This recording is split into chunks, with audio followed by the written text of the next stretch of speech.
Hey team, Jen here. I am coming to you here after the midway point of our course at the top of week 6. And this is a very good moment.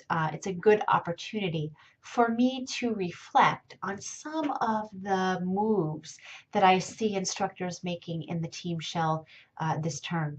This is an opportunity for me to pull out some practices that may not be as fruitful as they could be to bring them to your attention as you move forward with the rest of the term. Top on the list for me with this team is grading approaches to grading. The first thing that I'd like to talk about concerning grading today is the difference between the comments that instructors make in the forums and the comments that instructors put in the gradebook. Now, these comments should be day and night, right? They shouldn't be similar. What I'm seeing in a lot of shells this term is I'm seeing a number of instructors putting the type of comments that belong in the forum in the gradebook and putting in the forum the type of comments that belong in the gradebook. So I see that there's a kind of inversion happening this term for some reason about that. So I want to be very explicit about what comments belong where and why. I mean, this is something to really consider as you continue to develop your pedagogy for online teaching. And it's something that is confusing. So on one hand, I want to force us to think about this seriously. But on the other hand, there's also a lot of gray area there, and there's a reason why there might be some confusion about where comments belong and what those comments should do. So I'll tell you about my view, and this is, of course, all open to discussion in the forums, and I hope that you will engage there about this topic. The forum comments that instructors offer should serve a very clear purpose. And for me, that purpose means that contributions from the instructor should always encourage deeper critical thinking of the texts and the contexts that are on the table. So when an instructor engages in the forums, every single one of those engagements, for me, should be centered on helping students to rethink, reimagine, reapproach the materials. They should offer challenges to students that really make them pause and scratch their head and say, I haven't thought about that. It doesn't necessarily need to take an instructor 4 or 5 sentences to do that. Sometimes that can be done in 2 sentences. Sometimes it needs to be done in a paragraph. Sometimes perhaps more. But the amount of time that instructors should spend on these engagements is the same amount of time that you could imagine an instructor spending on directing discussion, a roundtable discussion in a classroom. So in other words, the instructor hand is apparent, but it isn't controlling. And it is there to guide and to lead and not to dominate or kind of reprimand. So keep that in mind when you're constructing your responses in the forum. Your role there is to inspire and encourage deeper critical thinking at the graduate level. Your responses in the forum should not be critical in terms of offering constructive criticism or offering observations like, that wasn't as strong or that was really good. And it certainly shouldn't be a place to offer very short, trite, vague comments such as, great idea, and that's it. So the discussion forum has a purpose. That purpose is the same that you would find in a traditional classroom for a roundtable discussion, right? So you need to lead students to where you need them to go. And that needs to be done in a way that is aggressive and invites argumentation, invites deeper thinking. It problematizes and it hones in on aspects of student thinking that is really that really has a lot of potential to become something bigger and better and more academic. So that's your role as an instructor, to pull those threads out and to make them into sweaters, right? So that's what you do.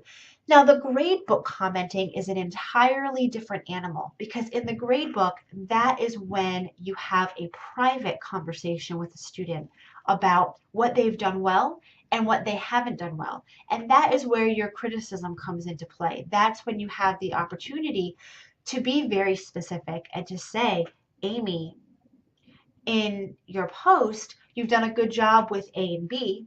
However, there's C and D here that I'd like you to pay attention to as the rubric outlines.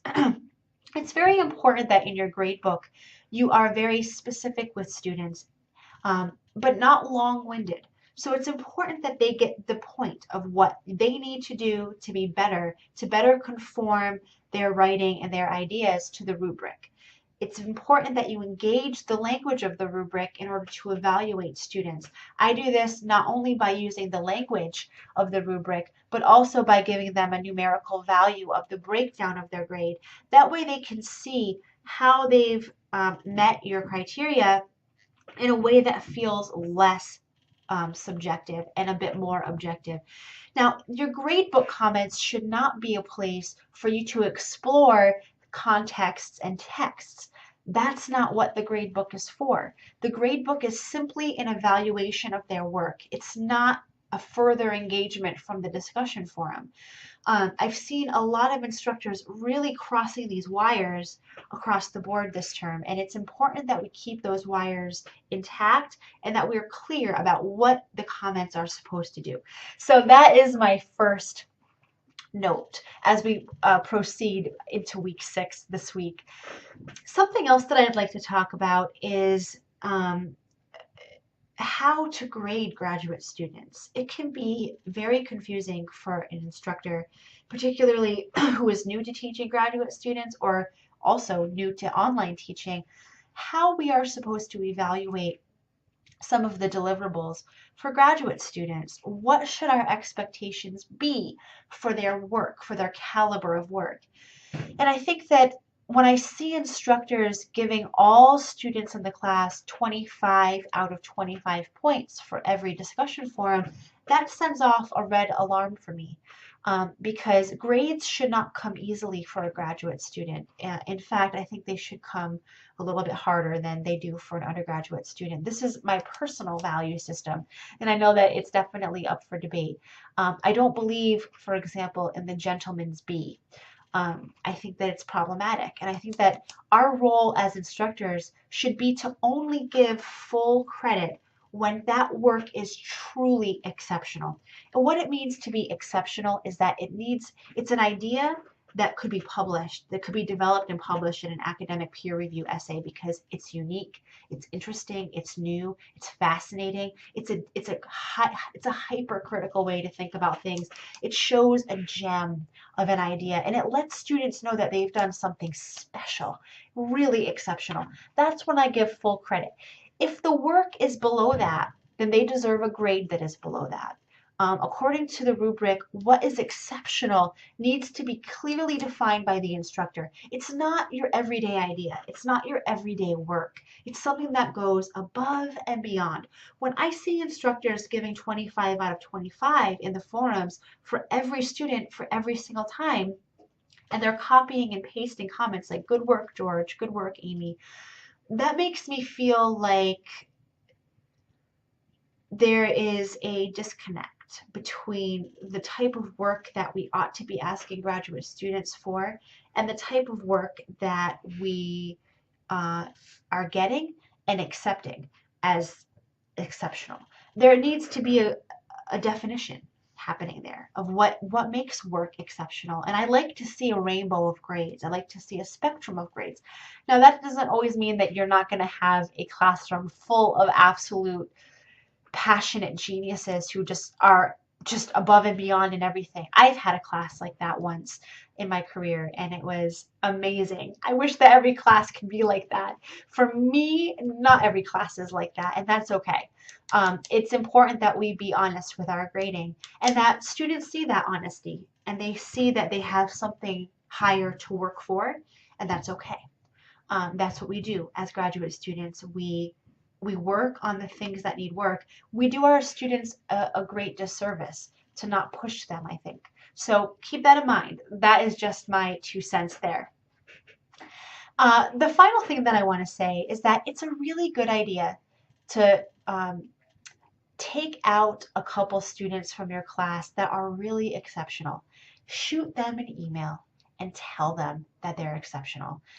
Every now and then we get 2 or 3 students in a class who just stand out as the kind of student that would make a great professor, or the kind of student whose ideas with a little more encouragement and a little more development could really be the basis of an academic essay that could be publishable.